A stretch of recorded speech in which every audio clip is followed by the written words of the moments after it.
ahí se seleccionó Nemaya, que es para control de tener resistencia a nematos, Meloidogina y Platylenchus principalmente.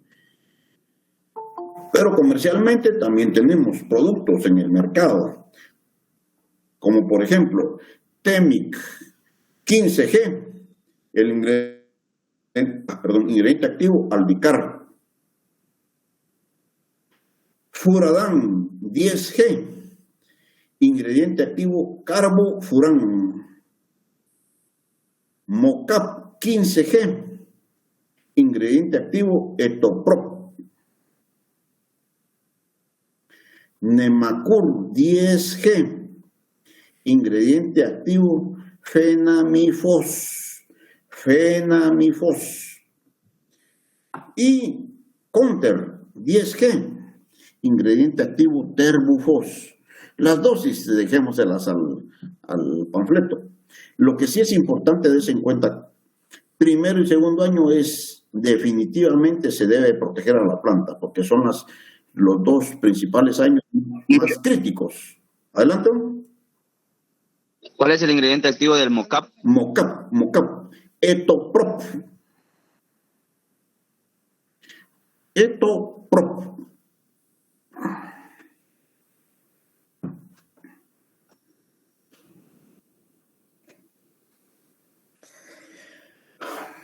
Bueno,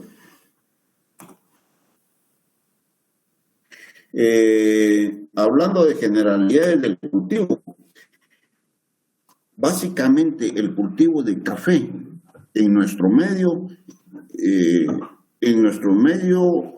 aquí en Guatemala y en muchas partes del mundo, por el origen que tiene el café, que es en Etiopía, que el café surgió de la parte baja del bosque, entonces es una planta de necesidades ecofisiológicas. La producción de café es en un sistema agroforestal. Entonces es importante que lo consideremos. Si se dan cuenta, la foto que tengo de fondo, ese es un sistema de producción de café sin sombra. El problema que se tiene es de que manejar sin sombra repercute en la calidad de la taza, baja. Y principalmente el ciclo. Si la planta iba a durar de 20 a 30 años, ciclo productivo, este ciclo se reduce significativamente. ¿Por qué? Porque fisiológicamente la planta está muy activa todo el tiempo por la fotosíntesis y el sol que tiene, y por lo tanto reduce su vida productiva. Entonces, y además de eso,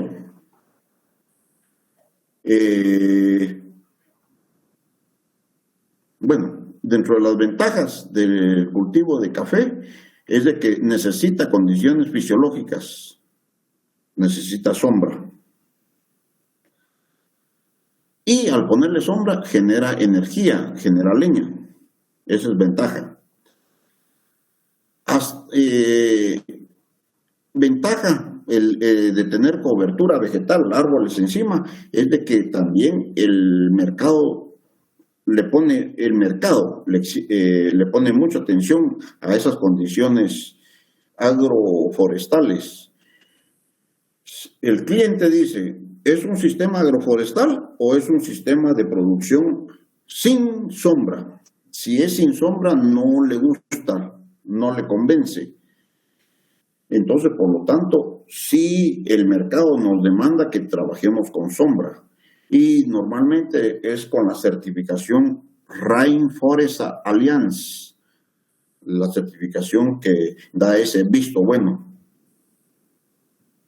Y por supuesto cumplimiento de BPAs, BPMs.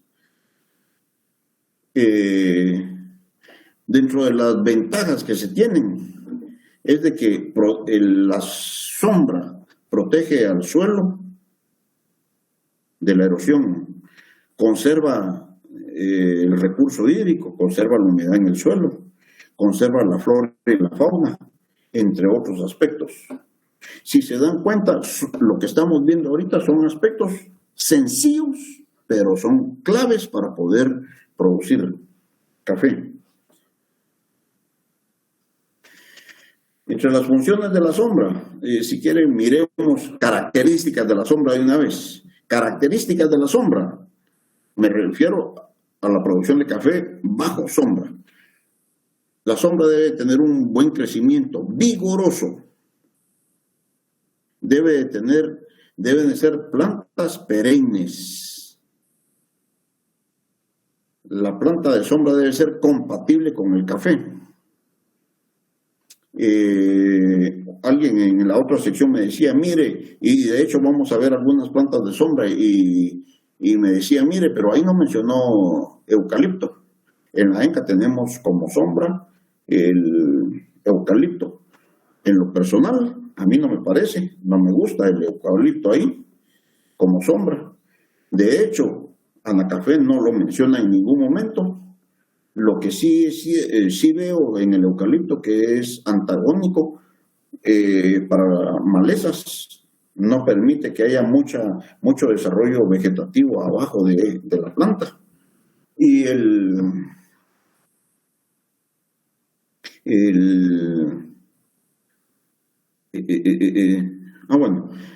pero ese es un ejemplo. Si me preguntan, mi opinión es de que no debemos de utilizar el eucalipto como sombra. Esa es una opinión muy personal. Que habría que evaluar el rendimiento con esa sombra ahí en la ENCA para ver qué tan bueno es. ¿Alguien iba a decir algo? Sí, ingeniero, yo le quería preguntar cuáles son las que recomienda usted para sombra. No se preocupe, compañero, ya se va a dar gusto ahí con todas las que les voy a mencionar. O sea que la sombra debe ser compatible con el cultivo, tiene que tener un crecimiento rápido, árboles de copa extendida que tengan un crecimiento plagiotrópico, que tengan un sistema radicular profundo para evitar que el viento los bote, o sea que la sombra que sea resistente a vientos, regeneración rápida de ramas y hojas. Eso es lo que se busca con la sombra, que mantenga el follaje durante todo el año, que sea de fácil manejo de la formación de las ramas horizontales. Esas son las características de los árboles de sombra. Y vamos a ver árboles de sombra y ustedes me comentarán si llena o no los requisitos. Básicamente, cuando hablamos de sombra, hablamos de tres tipos de sombra: provisional, temporal o semipermanente y permanente.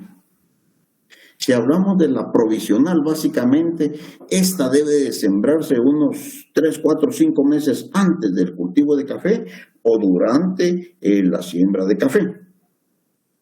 Esta sombra provisional va a proteger a la planta de café durante el primero y segundo año de desarrollo de la planta de café.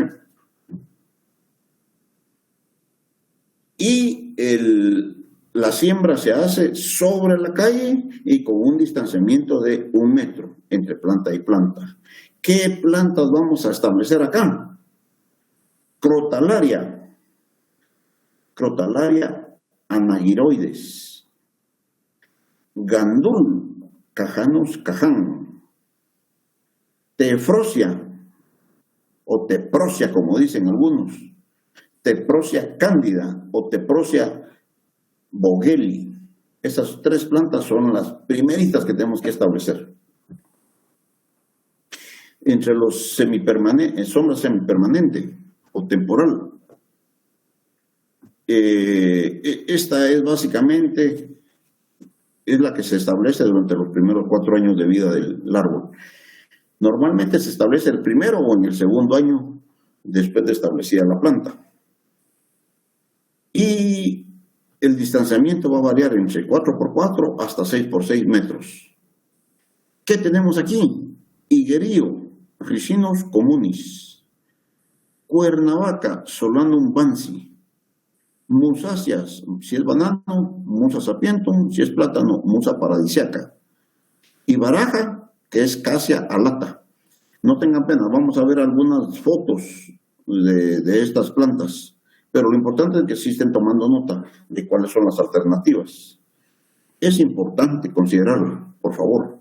Y como sombra permanente o definitiva, esta de preferencia debe establecerse en los primeros años de vida, para que, como son de un poco de crecimiento un poco más lento en comparación con las provisionales, entonces ya cuando sea tiempo de quitar las provisionales y semiprovisional, estas ya se quedan solitas.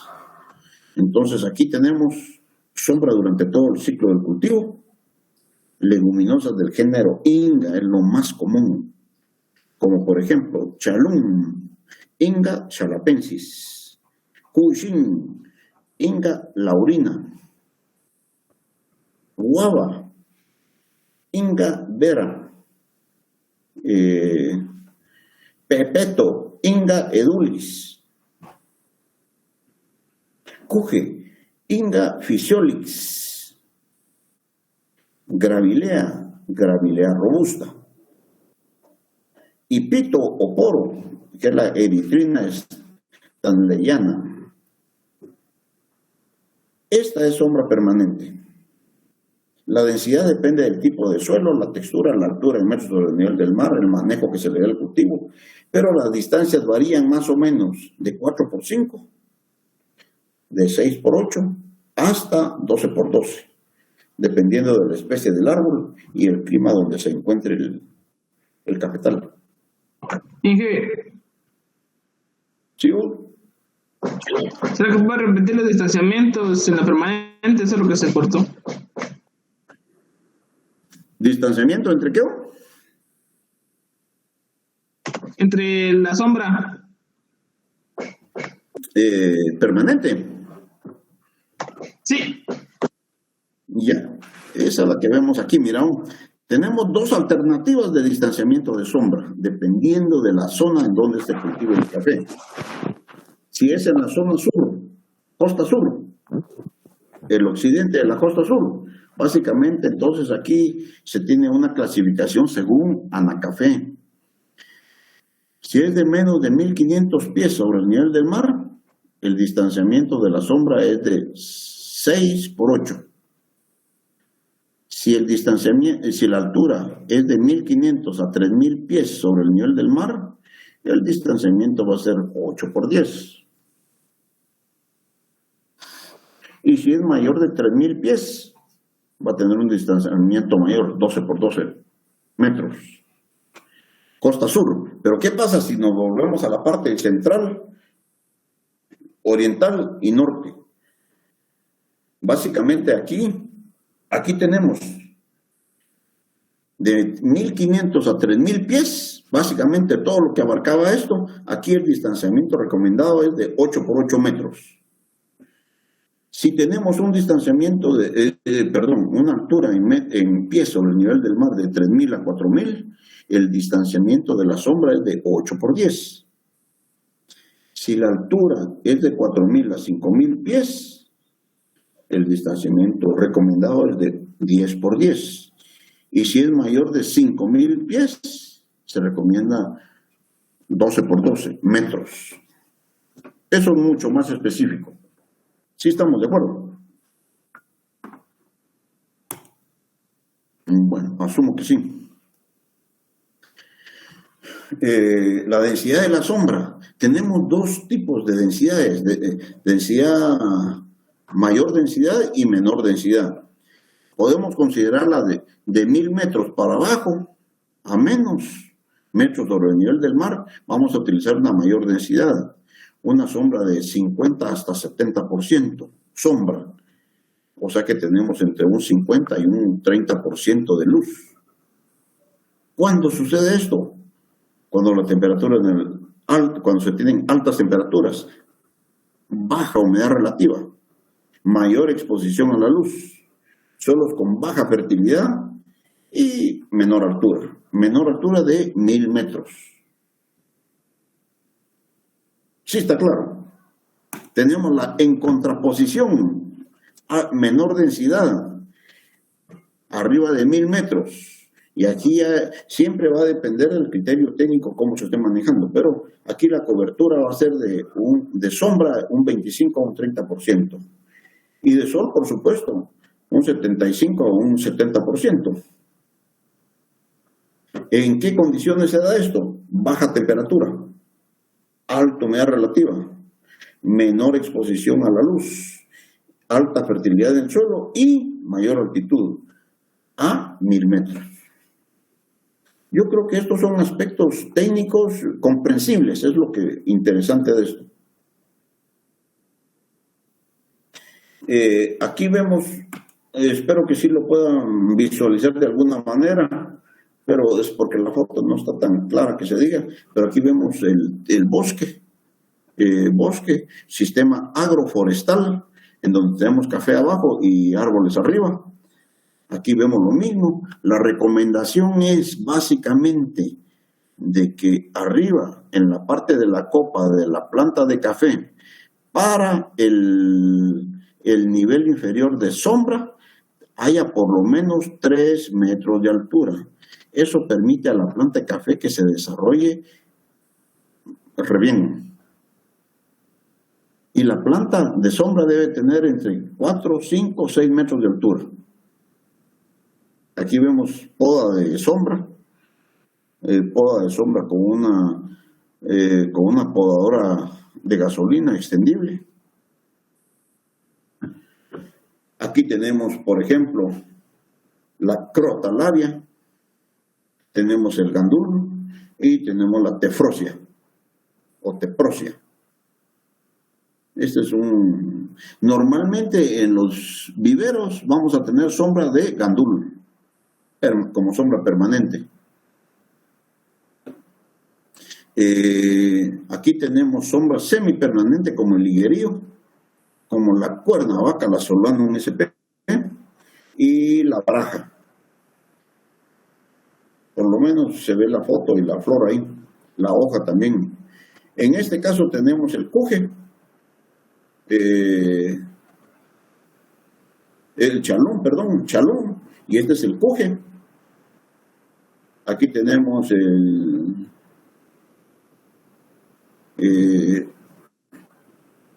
esta es la paterna. Este es paterna. Este es el cushing. Y este es el pepeto. Esta es la gravilea, típicamente conocida. Aquí vemos ya un ejemplo con sombra.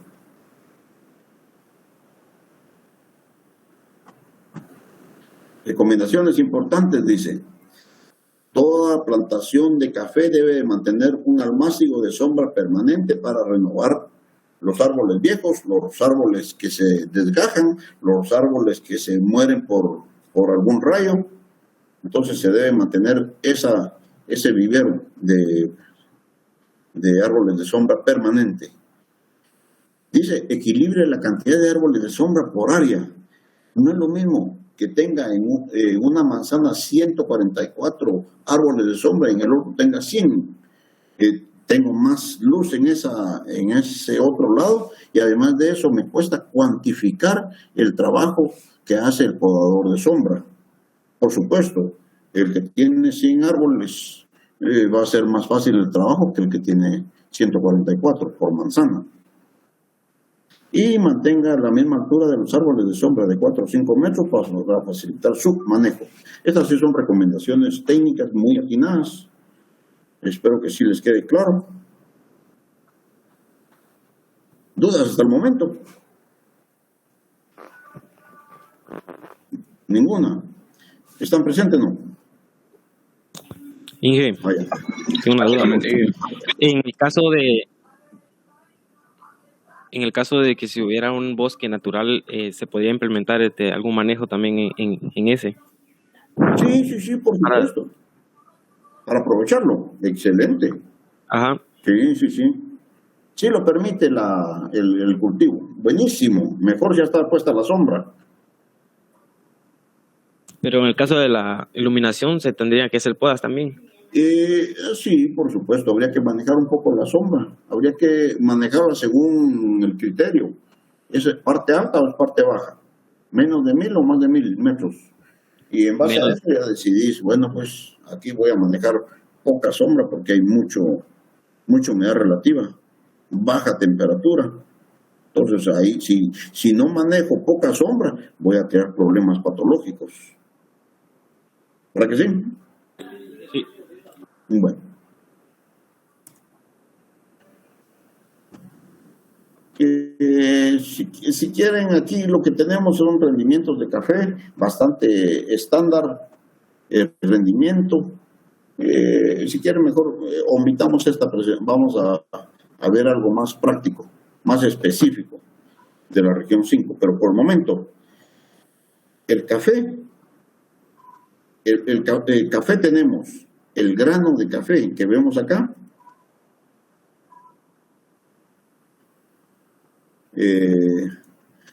Este grano de café es el café cereza o café maduro que le llaman, o solamente le llaman maduros, punto. Café cereza maduro o maduros. En este caso estamos diciendo que tenemos 116 quintales de maduros por hectárea. Lo que al pasar este café maduro por el proceso de despulpado, que el despulpado es el proceso en donde se le quita la pulpa y se le quita la mielita, entonces, porque se lava, entonces nos queda el café pergamino. Y el café pergamino, y si pongan atención, para convertir café cereza a café pergamino, la relación es de 4 hasta 4.6 quintales cereza por 1 de pergamino. En promedio eso es lo que se da. Cuando este café pergamino lo pasamos por la trilladora, entonces el café se le quita la cascarilla que tiene aquí, que se llama cascabillo. Es una capa protectora del cotiledón. Se le quita el cascabillo y se convierte en café oro, como lo vemos acá.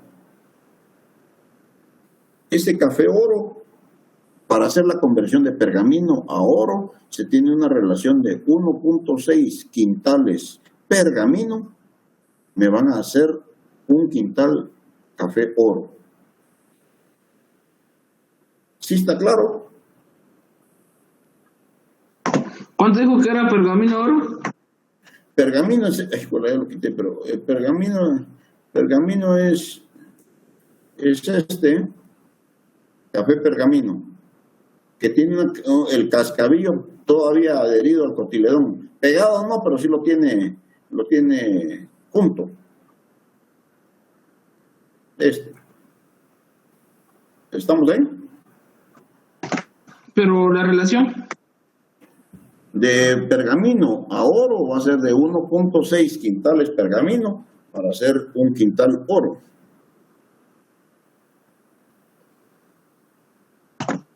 ¿Sí estamos? Ya, gracias. Bueno, aquí lo que pueden ver, esto es algo más específico. Es una parcela validada de café. Importantísimo que tengamos la información general de la plantación. Por ejemplo, el área es una manzana que está conformada por 16 cuerdas de 25 por 25 varas.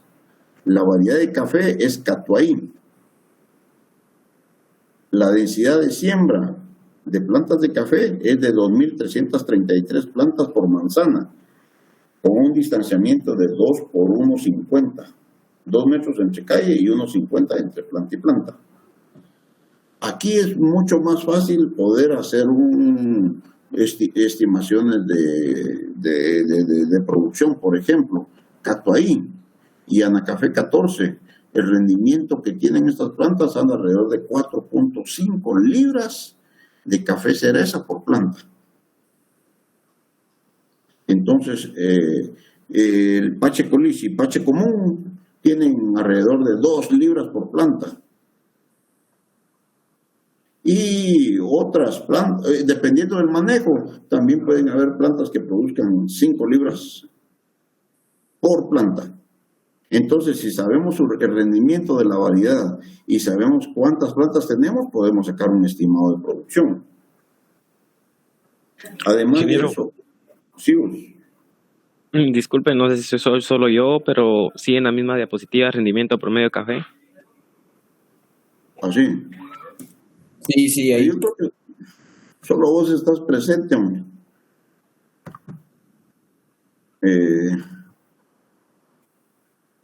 Ahora sí. Ahora sí ya se... Sí, sí. Gracias por la observación. Bueno, además de eso, des en cuenta en el caso de la sombra que se tiene es Inga, Chalum, SP. La densidad es de 144 árboles por manzana. El suelo es franco arenoso. Altura es de 1.100 metros sobre el nivel del mar. Precipitación pluvial de 4.000 a 4.500 milímetros por año. Aquí lo importante es de que se validó el rendimiento durante varios años, varias cosechas. Se estableció la plantación en el 2002, en el 2003 no produjo, 2004 sí empezó a producir 7.42 quintales café pergamino. En el 2005, 34 quintales, 2006, 52 quintales, 2007, 46, 2008, 40, 2009, 44, 2010, 35, 2011, 29. Cayó el rendimiento, cayó la producción. Puede ser debido a varias razones climáticas, manejo técnico, nutricional, y puede haber un montón. Por esa razón es de que nosotros como técnicos tenemos un gran reto en la producción. No necesariamente, siempre es un dolor de cabeza, cuesta producir, pero por esa razón los tratamos de formar como peritos agrónomos, pilas para que sea más, para que todo les vaya bien. Aquí presenta alternancia. No se sabe por qué razón, pero ideal hubiera sido que se mantuviera 52 quintales de pergamino por manzana. Puchicas, qué bonito. Pero de 52 bajó a 30, sí está complicado. Pero les pongo este ejemplo porque es una realidad. En cuanto a lo que es la fertilización, recuérdense que estamos viendo aspectos importantes de conceptualización para la fertilización. Básicamente Anacafé clasifica fincas productoras menores de 50 kilogramos por manzana, recomiendan esta fertilización. De 50 a 100, esta fertilización. Y así nos vamos hasta llegar a 150 o 225 o más de 225 quintales por manzana. Café cereza, café maduro, café fruto. Entonces, eso es lo que se recomienda en general. Se considera que rendimientos arriba de 200 quintales por café cereza por manzana es excelente. Ahí empezamos a mejorar. Pero abajo de eso es problema. Estamos hablando de fertilizaciones. Recuérdense, aplicaciones de cobre foliarmente se va a hacer a los 60 días después de la floración principal. Pregunto. Jesús Villagrán, ¿qué entendés por floración principal? ¿Puedo repetir que me estaba cortando un poquito? Pero según tu opinión técnica. Sí, pero ¿puedo repetir la pregunta? ¿Qué entendés por floración principal? Que tal vez sea como que la que en realidad se está esperando para la cosecha, o sea, donde se puede dar mayor cosecha. Ya. Sí, cabalmente es eso. en donde hay un pico de floración. Es el máximo de la expresión de la floración. Esa es la floración principal. Por eso, como agrónomos, tenemos que chequear. ¿Cayó un aguacero? ¡Ay, Dios! En diciembre, enero, febrero o marzo posiblemente. Cae un aguacero y explota la floración en café, pero no necesariamente como la bandola que vimos al inicio del curso, una belleza bien floreada. Va a ser 2 o 3 flores, esa no es principal, pero cuando explota toda la floración y todo blanquea, puchica, dice uno, queda uno admirado y dice, sí, es cierto, sí, aquí estamos en el momento ideal de la floración. Sí se capta, ¿verdad? ¿Por qué les comento esto? Porque ese es nuestro punto de partida. Vamos a estar aplicando cobre 60 días después de la floración principal. Vamos a aplicar hierro 60 días después de la floración principal. Vamos a aplicar manganeso 60 días después de la floración principal. Por supuesto, no es nariz de santo. 2, 3 días antes o 2, 3 días después, estamos bien, estamos en buen tiempo. Ingeniero, Sí, sí. pero ¿cuáles son las ventajas al momento de hacer dichas fertilizaciones foliares? O sea, ¿en qué nos puede ayudar en la planta? Bueno, esta pregunta yo te la debería de hacer, pero de todos modos, ¿en qué ayuda la planta? En nutrirla. Lo que sucede, y vamos a verlo un poquito más adelante, lo que sucede es que hay momentos críticos en que la planta necesita ciertos nutrientes. Lo vamos a ver con una gráfica más adelante, pero es interesante tu pregunta. Sí quedó claro. Va, Inge. Bueno, entonces tenemos boro, por ejemplo. Boro al suelo y foliar. Si es al suelo, lo voy a aplicar en la primera aplicación al suelo del fertilizante. Voy a incorporar también boro al 1%. Y foliarmente voy a aplicar 5 días después de la floración principal, aplico boro. Si se dan cuenta, insistimos otra vez. El boro es importante en la etapa de floración. El zinc lo voy a aplicar al suelo en la primera aplicación, aplicando el 1.5% de zinc. Y 45 días después de la floración principal, lo aplico foliarmente. Aquí ya tenemos definidos estos micronutrientes. Importante des en cuenta. La dosis de aplicación de boro y zinc es de 1 litro por manzana o 1 kilogramo por manzana. Normalmente en una plantación de café por manzana se van a estar consumiendo 2 toneles, 3 toneles, hasta 4 toneles, más o menos, 800 litros. Dependiendo cómo esté tupida, dependiendo de muchos aspectos, pero eso es y si quieren como promedio, 3 toneles por manzana. Es un buen parámetro. ¿Sí? Tengo una pregunta. Y todas esas aplicaciones foliares las aplicaciones de los microelementos, ¿va? Eso se realizan sí o sí después de la floración. Por supuesto que sí. Sí. Ya. Es que si queremos aplicar fertilizaciones, pero te va a pasar como a un montón de productores de café. Sí, así es. Sí, eso es, concuerdo con eso, pero, o sea, yo pienso que ya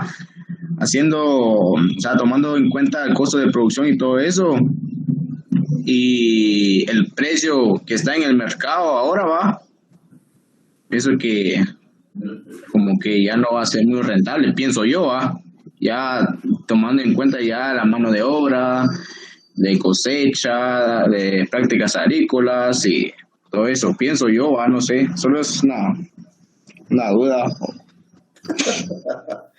Excelente duda, fíjate vos, excelente. Esa mentalidad es la que necesitamos desarrollar. ¿Por qué razón? Porque sí, tenés razón.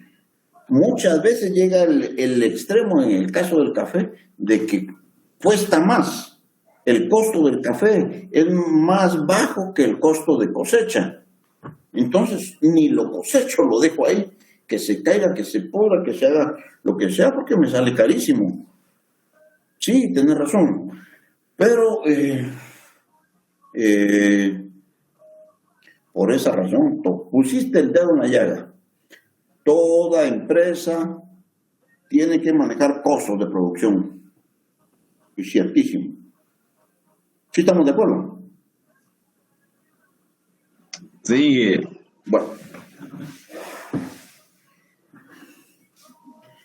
Ya, entonces así tenemos las aplicaciones. Esta es una alternativa según Anacafé.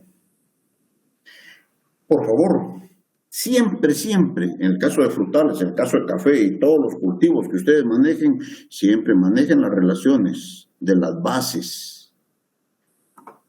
Por ejemplo, Anacafé recomienda la relación de calcio sobre potasio debe de andar entre 5 hasta 25. La relación de magnesio sobre potasio debe andar entre 2.5 hasta 15. Y la relación de calcio sobre magnesio debe andar entre 2 hasta 5. Hace falta otra relación aquí.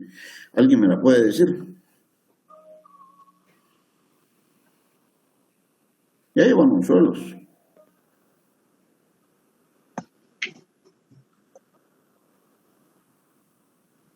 No. Bueno, la relación de calcio más magnesio sobre potasio. Ahorita, y disculpen, no me recuerdo de cuánto es el rango de aceptación de esa relación, pero sí se tiene.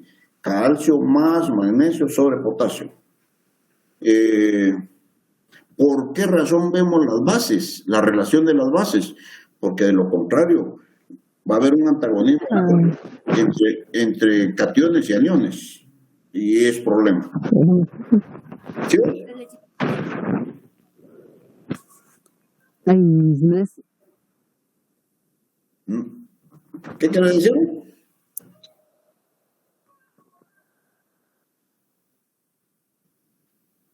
Bueno. Importantísimo también aplicaciones de abono orgánico. Aquí dice que cuando la materia orgánica está abajo de 3%, pero yo le diría siempre apliquemos materia orgánica. Bueno, si está arriba de 6, 7, sí, hay bastante materia orgánica. Pero bueno, esa es la recomendación que se tiene acá. Por ejemplo, aplicar gallinaza, 1 libra por planta por año. Ingeniero, Adelante. Sí. con respecto a la gallinaza, en base a la experiencia que usted tenga, ¿qué tanto beneficio nos da 1 libra por planta? Excelente punto, excelente. Y me gusta que lo analices. Ahora yo te pregunto, está bien, supongamos de que vamos a aplicar 1 libra por planta por año. A mí me parece bueno, pero te pregunto, ¿cuál es la densidad de plantas de café por manzana que se manejan más o menos? ¿Por qué rango andan? 2.300. A 5,000. 33 dijo hace un momento usted. Sí, 2.500 a 5,000, incluso algunos hasta 6,000. Suponete, está bien, vamos a manejar 3,000 plantas por manzana. Son 3,000 libras por manzana. ¿A cuántos quintales equivale eso? 3,000 libras. ¿A cuántos quintales equivale?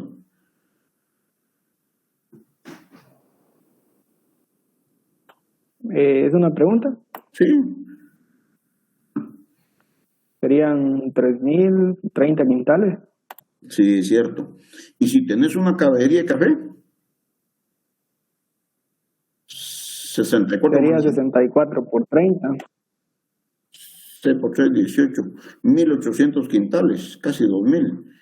Ese, otra vez caemos a lo mismo. Es un platal horrible. Entonces, el punto es, todo lo que hagamos en la plantación tiene que ser bien justificado. No es solo porque se me rompe la gana y yo le voy a echar 5, 10, 15 libras. Ay, Dios, no funciona así. Somos, Sí, pues exactamente a ese punto es al que yo llegaba. Porque si estamos hablando de 1800 quintales, creo que me dijo, aplicando 1 libra por planta, esa libra por planta debería de ser, o sea, debería tener resultados inmensos, ¿no? Para que el costo sea menor que el beneficio, ¿no? Pero no sé qué tanto beneficio es 1 libra, porque realmente yo he trabajado con maíz, ¿no? Y hicimos una prueba con eso, y realmente 1 libra por planta, a mi parecer, no dio resultados económicamente, pues. ya, a tu parecer, pero como es año con año, y a mi parecer, sí considero que es un equilibrio, date cuenta, un equilibrio entre la eficiencia de la gallinaza y costos. Es un equilibrio. Qué fácil que puedas decir, no, a esta planta le voy a aplicar 5 libras de gallinaza, brutal, pero 5 libras ya te salen en caras. Sí, pero sí tienes razón, me gusta que te enfoques con ese punto.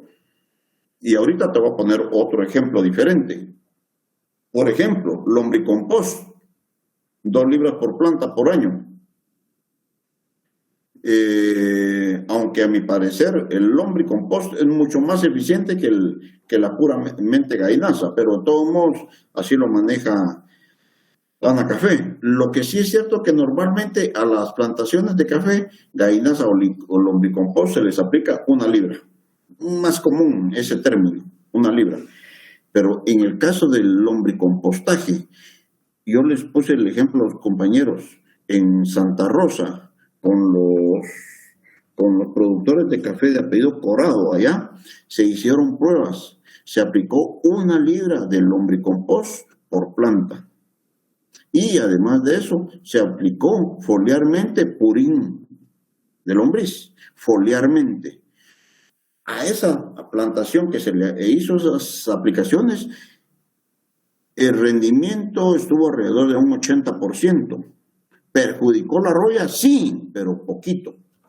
En relación con la plantación que no se le aplicó nada y que también era el hermano de este Corado, chicas, el rendimiento tuvo alrededor del 40% de rendimiento. O sea que sí se le vino para abajo, solo por el problema de roya. Entonces, la conclusión para mí es de que sí voy a aplicar gallinaza, o mejor todavía, lombricompost, y voy a aplicar 2 libras por planta.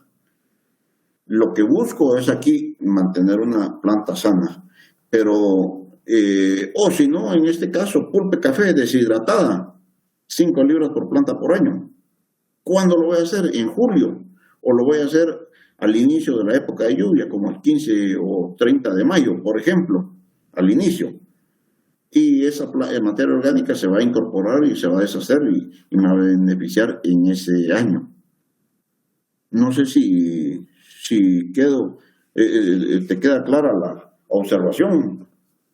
Bueno, yo sigo pensando similar a lo que le expuse hace un momento. Por ejemplo, donde yo vivo, lo que es el saco de gallinaza pesa 50 libras y se comercializa a 45 quetzales. Estamos hablando que está casi que a 1 quetzal la libra, podemos decirlo. Entonces, aplicándole 1 quetzal de urea, será más beneficioso que aplicarle 1 quetzal de gallinaza. Y ahí es donde pienso yo que yo optaría quizás un poco más para abonos químicos o formulaciones físicas en vez de gallinaza. Del lombricompost no tengo conocimiento cómo funcione, pero como le digo, yo intenté eso con gallinaza y no me dio muchos resultados. Ya. Yo lo que te aconsejo, y tenés razón de tener curiosidad, lo que te aconsejo es de que seamos consecuentes, año con año, a aplicar orgánicos. Entonces, si tu capacidad económica es de aplicar 3 libras o 4 libras por planta, excelente, excelente, porque sí vas a ver el resultado. Pero normalmente la capacidad económica puede ser buena, pero todo está regido por el mercado. Entonces, yo no puedo invertirle más porque tengo incertidumbre cómo está mi mercado. Pero si yo sé que la calidad de mi café es excelente y se pelean por él, yo le meto de comer para que la planta me produzca y produzca bueno. Eso sí, me voy poco a poco. Este año le aplico 1 libra, el otro año 2 libras, de ahí 3 libras y me voy viendo cómo se comporta la producción. No me iría de un solo con 5 libras por planta, no. Pero es ahí, y me gusta tu punto, porque es ahí donde ya empieza a crear uno un criterio técnico. Oh, chicas, si yo no estoy convencido, bueno, pues dupliquémosla. Está bien, mi costo, mi disponibilidad de plata me lo permite, démosle. Sí, sé que comprende. Sí, solo que creo que no me entendió muy bien. Lo que yo le decía no era aplicarle más gallinazo, sino que para mí la gallinazo no me daba muchos beneficios realmente. Eso es lo que quería decir. No es aplicarle más, porque obviamente aplicar más, si solo 1 libra me salen 1800 quintales, es un dineral, pues. Entonces aplicarle 2 me duplica y así se fue exponencialmente hasta donde llegue. Entonces, solo era un comentario para que se tomara un poco en cuenta, ¿no? Sí, pues, excelente, excelente. Fíjate que yo les cuento mi experiencia. Yo tenía melocotón, Salcajá, producía 350 quintales por todo lo que tenía. Le estuve aplicando lombricompost y también 50-50 lombricompost y le apliqué también Blaucor. Oh, chicas, la siguiente cosecha se triplicó. Yo calculo que saqué tal vez, salieron como casi los 1000 quintales de melocotón. Pero, en ese tiempo cayó el Mitch. Los árboles estaban bien cargados. Cayó el Mitch y los árboles se oía cuando caía el fruto al suelo, puro aguacate. Eso no fue cuantificado. Pero lo que sí se vendió fueron casi los 1000 quintales. Entonces, en base a esta experiencia, yo le tengo una gran fe al orgánico, sobre lo químico. Y si quieren ustedes, no me crean. Ustedes lo que tienen que hacer es compartir un 50% de orgánico y un 50% de químico. Y van probando. Es que es ahí donde agarramos experiencia y posiblemente va a resultar así como comentaste. No, 1 libra de gallinaza y ni roncha le hace. Sí es cierto. Hay que ver qué calidad de gallinaza era. Era puro acerrín, yo no sé. Pero hay tantas variables. Pero es interesante el tema. Me gusta que lo estén analizando. Sí estamos de acuerdo. En conclusión, mi punto de vista es: lo orgánico es la 8ª maravilla del mundo. Esa es mi opinión.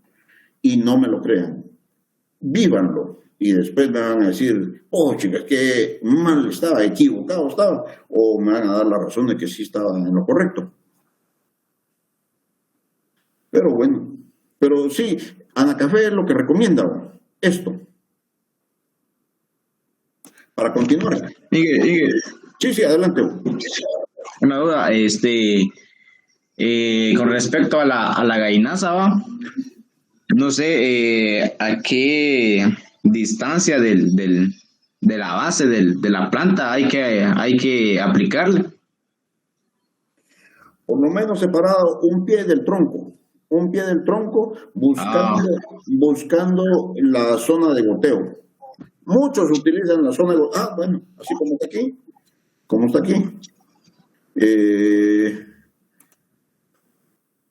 Como se ve aquí, la zona de goteo es esta que está aquí. Normalmente la fertilización se hace aquí abajo, porque es donde tiene la mayor concentración de raíces, pero siempre separado por lo menos un pie del tronco, de la base. Y si tiene cierta inclinación al terreno hacia un lado, poner el fertilizante en la parte alta para que si lo mueve la lluvia, siempre queda donde está el plato del cultivo. ¿Sí estamos de acuerdo? Pregunto. Sí, sí. Ah, bueno. También, requerimientos nutricionales. Esta es otra recomendación. En café con 3.500 plantas por manzana, 2 por 1 el distanciamiento. Extrae por cada 20 quintales de café pergamino por manzana, que equivalen a 90 o 100 quintales maduros. Extrae, y con este pH 5.5 a 6.5, extrae estos nutrientes. Entonces es otra referencia de Anacafé. Aunque lo mejor que podemos hacer es tomamos la muestra y Anacafé detallamos toda la información y Anacafé nos la interpreta y nos da la recomendación de fertilización. Eso sí es una gran ventaja de Anacafé.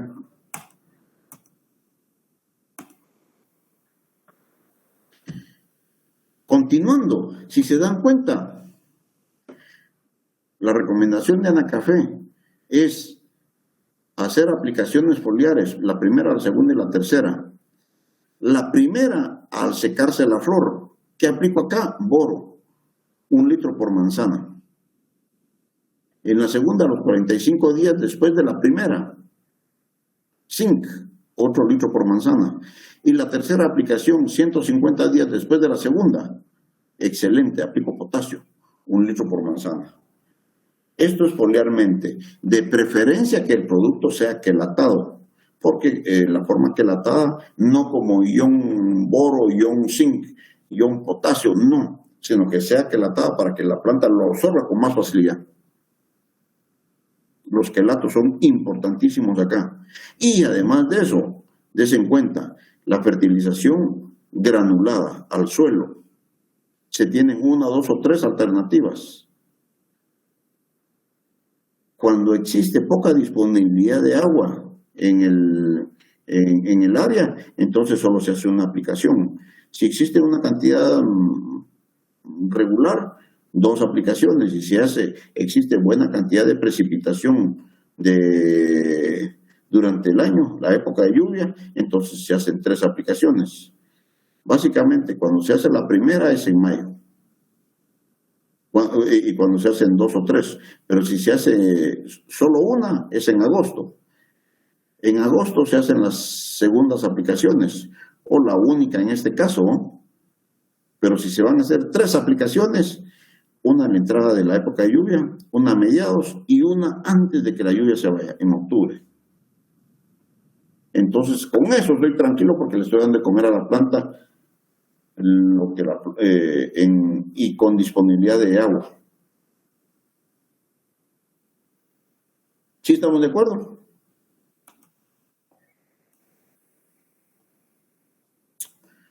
Me preocupan. Espero que estén bien. Bueno, Aquí estamos, Ingrid, aquí estamos. Excelente, gracias, Cipiña. Des en cuenta, esta es otra forma de interpretar el requerimiento de nutrientes de la planta desde lo que es la floración hasta lo que es la producción, cosecha. Si tenemos la etapa de prefloración, botón hinchado, yema hinchada y todo ese rollo, hasta la floración aquí se van a aplicar zinc, boro y potasio. Des en cuenta en dónde empieza la floración, más o menos diciembre, enero, febrero, que es cuando caen los primeros aguaceros y estimulan a que explote la floración de café. Y bueno, pues en la época de floración, zinc, boro y potasio. Después de la floración a la etapa de fosforito, que es así delgadito, zinc, boro y calcio.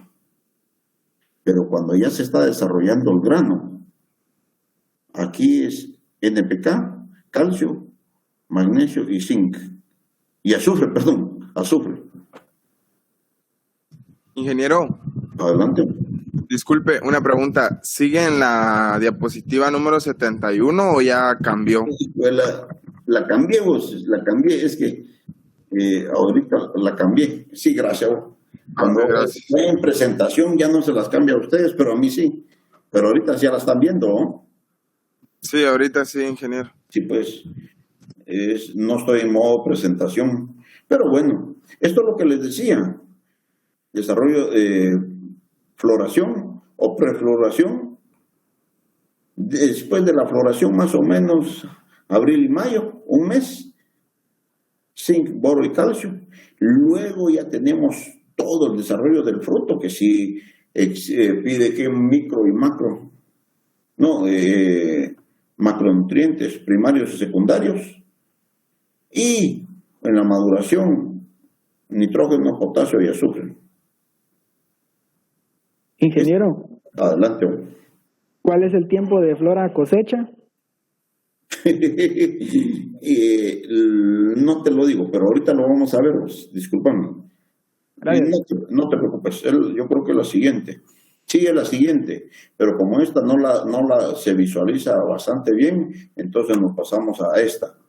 Esta diapositiva representa las curvas que se vieron mal recientemente. Aquí está la determinación de la curva de crecimiento del grano de café bajo las condiciones agroclimáticas de la región 5, Huehuetenango y Quiché. Para que se desarrolle un fruto de café, se inicia con la etapa 1, que es inicio de crecimiento. Ese inicio de crecimiento dura 25 días. Luego la etapa 2, formación y lignificación del pergamino, 60 días dura. Etapa 3, llenado del endospermo, 105 días. Es donde dura más, porque está llenando los cotiledones, ¿verdad? Y luego la etapa 4, formación del mucílago y madurez fisiológica, dura 45 días. Y por último, de su madurez fisiológica a que cambie esa coloración de punto de corte vino tinto, dura 15 días. En conclusión, entonces, por favor, ¿me pueden decir cuánto es el periodo de flora cosecha?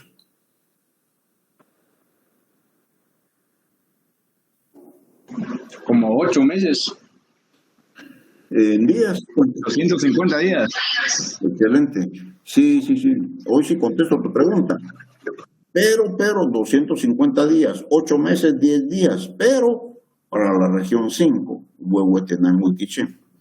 Para las otras regiones el tiempo es diferente, lógicamente porque está en condiciones agroclimáticas diferentes. Por esa misma razón nosotros los técnicos tenemos que meternos de cabeza en la producción del cultivo. Vivir con el cultivo, convivir, conocerlo, y para ir viendo cómo se comporta. Y ya cuando lo conozcamos bien, entonces podemos saber en qué momento le entramos con fertilizaciones, con podas o con todas las labores que necesitemos. Pero la vida del perito agrónomo es de campo, no es de escritorio. ¿Sí estamos de acuerdo? Nadie me dice que sí. Eso, mero. Sí, ingeniero. Bueno, qué bueno que Dije estamos de acuerdo. una pregunta. Adelante vos. ¿Cómo sabemos cuánto sería el tiempo entonces para las demás regiones? Bueno, pura investigación, es que no las doy. Lo que pasa es de que es diferente, es muy variable, pero más o menos ponerle en la ENCA, a veces la floración fuerte se da en febrero, a veces en marzo, o a veces en enero. Entonces, pero para la ENCA más o menos, si es en febrero, marzo, abril, mayo, junio, julio, agosto, septiembre, octubre, más o menos noviembre, más o menos la ENCA tiene como 9 meses de flor a cosecha. Y es variable, porque si no llueve, no explota la floración. El estartazo es la lluvia. Entonces, ¿pero cómo podemos hacer? Investigando, no te preocupes. Bueno, pues yo soy de Santa Rosa, por ejemplo, yo no sé cuánto dura ese periodo. Pregunto, ¿Cuándo empieza la floración y cuándo cosecha? Eso la gente lo maneja, pues. Pero lo que sucede es de que es diferente en cada una de las regiones. No es lo mismo para todos, por altura. ¿Sí estamos de acuerdo? Sí, gracias, Inge. Gracias. Bueno, fíjense en cuanto a lo que es la fertilización nitrogenada, lo que se recomienda. Si el pH es mayor de 6.5, se recomienda aplicar sulfato de amonio, porque el sulfato acidifica el suelo. Lo que buscamos aquí, bajar el pH del suelo. Pero si el pH anda entre 5.5 y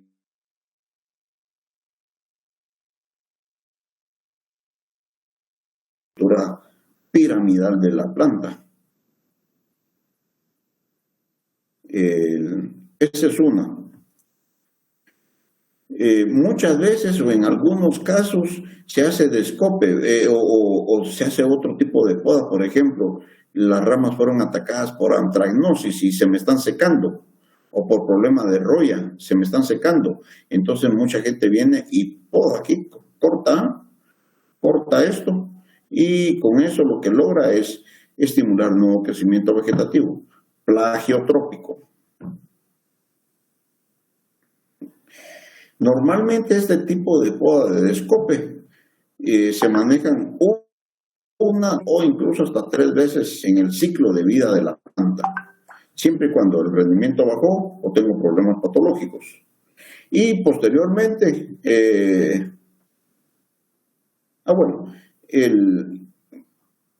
el otro tipo de poda es la recepa. La recepa sí consiste en que yo venga acá, tal como se hizo en la escuela, hago un corte a 30 centímetros de altura, es entre 25 y 35 centímetros, normalmente es un pie de altura lo que se hace el corte, y se estimula el nuevo crecimiento vegetativo. 1, 2 o 3 ejes que van a conformar la nueva planta. ¿Dudas?